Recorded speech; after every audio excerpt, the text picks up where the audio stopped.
Hello दोस्तों। एक मठ में एक प्रसिद्ध गुरु रहते थे। वे ध्यान और साधना के महान ज्ञाता थे और दूर दूर से लोग उनके पास आते थे ताकि वे शांति और ध्यान की कला सीख सकें। उनके पास एक युवा शिष्य भी था जिसका नाम अर्जुन था। अर्जुन बहुत उत्साही था और ध्यान की गहरी शिक्षा प्राप्त करना चाहता था, लेकिन उसका मन हमेशा भटकता रहता। अर्जुन का मन हमेशा विचारों से घिरा रहता था। वह जब भी ध्यान करने बैठता, उसके मन में अनगिनत विचार दौड़ने लगते। कभी वह अपने परिवार की चिंता करता, कभी भविष्य की और कभी बीते हुए समय की। इस कारण उसे ध्यान में कोई प्रगति नहीं हो पा रही थी और वह बहुत दुखी रहता था। एक दिन अर्जुन ने अपने गुरु से कहा, गुरुदेव, मेरा मन बहुत भटकता है, मैं ध्यान में सफल नहीं हो पा रहा हूँ, कृपया मुझे मार्गदर्शन करें। गुरु ने मुस्कुराते हुए अर्जुन को देखा और कहा, अर्जुन, तुम्हारा मन एक बंदर के समान है जो एक डाल से दूसरी डाल पर कूदता रहता है, लेकिन तुम चिंता मत करो, मैं तुम्हें एक कहानी सुनाता हूँ जो तुम्हारी समस्या का समाधान करेगी। गुरु ने अर्जुन को एक पुरानी कहानी सुनाई जो भगवान बुद्ध के जीवन से जुड़ी थी। एक बार जब बुद्ध अपने शिष्यों को शिक्षा दे रहे थे, एक शिष्य ने उनसे पूछा, भगवान, मेरा मन बहुत अशांत रहता है, मैं ध्यान नहीं कर पाता, कृपया मुझे बताएं कि मैं इसे कैसे नियंत्रित करूं। बुद्ध ने शिष्य से कहा, तुम्हारा मन एक तेज नदी के समान है जो निरंतर बहती रहती है। तुम्हें इसे शांत करने के लिए धैर्य और निरंतर अभ्यास की आवश्यकता है। बुद्ध ने शिष्य को एक सरल ध्यान अभ्यास करने का सुझाव दिया। उन्होंने कहा, तुम हर दिन सुबह सूर्योदय से पहले एक पेड़ के नीचे बैठो और अपनी सांसों पर ध्यान दो। जब भी तुम्हारा मन भटके, उसे धीरे से वापस अपनी सांसों पर केंद्रित करो। बिना किसी जल्दबाजी के धीरे धीरे अभ्यास करो। शिष्य ने बुद्ध के निर्देशों का पालन किया।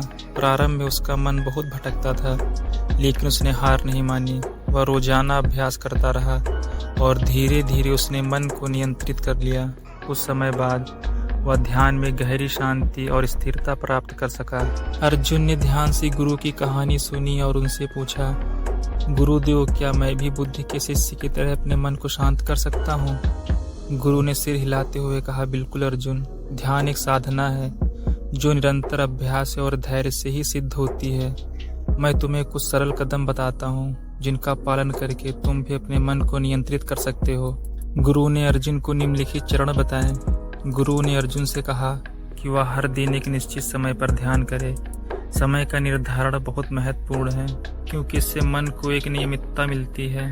गुरु ने उसे बताया कि प्रारंभ में उसे केवल अपनी श्वास पर ध्यान देना चाहिए। श्वास की आवाजाही को महसूस करना और उसी पर ध्यान केंद्रित करना चाहिए। गुरु ने अर्जुन से कहा कि वह अपने विचारों को रोके नहीं, बल्कि उन्हें आने दे और जाने दे। जब भी मन भटके, उसे प्यार से वापस श्वास पर केंद्रित करे। गुरु ने अर्जुन को समझाया कि ध्यान एक दिन में सिद्ध नहीं होता, इसके लिए धैर्य और निरंतरता की आवश्यकता है, चाहे उसका मन कितना भी भटके। अर्जुन ने गुरु के निर्देशों का पालन करना शुरू कर दिया। वह हर सुबह सूर्योदय से पहले पेड़ के नीचे बैठता और अपनी श्वास पर ध्यान केंद्रित करता। प्रारंभ में उसका मन बहुत भटकता था, लेकिन उसने हार नहीं मानी। धीरे धीरे उसने अपने मन के विचारों को आने और जाने देना सीखा, बिना उन्हें रोकने की कोशिश की। कुछ महीनों के अभ्यास के बाद अर्जुन ने अपने मन में एक अद्भुत परिवर्तन महसूस किया। उसके विचार कम होने लगे और वह अधिक शांत और संतुलित महसूस करने लगा। उसका मन शांत हो चुका था। वह अब अपने गुरु की शिक्षाओं को गहराई से समझने लगा था।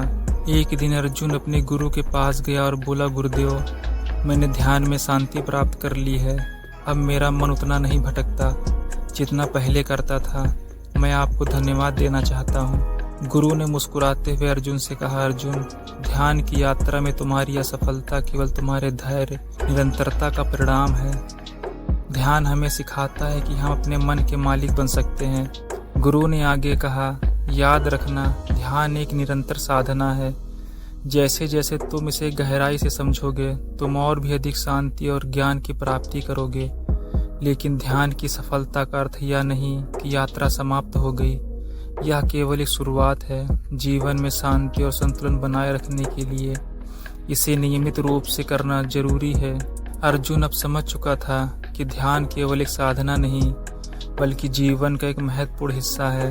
उसने यह जान लिया था कि मन को नियंत्रित करने का सबसे अच्छा तरीका है उसे भटकने देना, लेकिन फिर उसे धीरे धीरे वापस लाना और ध्यान की तरफ मोड़ना। गुरु की शिक्षाओं ने अर्जुन के जीवन को बदल दिया था। अब वह एक शांत, स्थिर और संतुलित व्यक्ति बन चुका था, जो ध्यान के माध्यम से अपने जीवन में शांति और संतोष पा चुका था। अर्जुन ने अपनी साधना को कभी नहीं छोड़ा और जीवन भर गुरु की शिक्षा का पालन किया। इस प्रकार उसने न केवल अपने मन को नियंत्रित किया, बल्कि दूसरों को भी ध्यान और साधना का महत्व समझाया। उसकी इस यात्रा से यह सीख मिलती है कि मन को शांत करने के लिए हमें निरंतर अभ्यास, धैर्य और समर्पण की आवश्यकता होती है।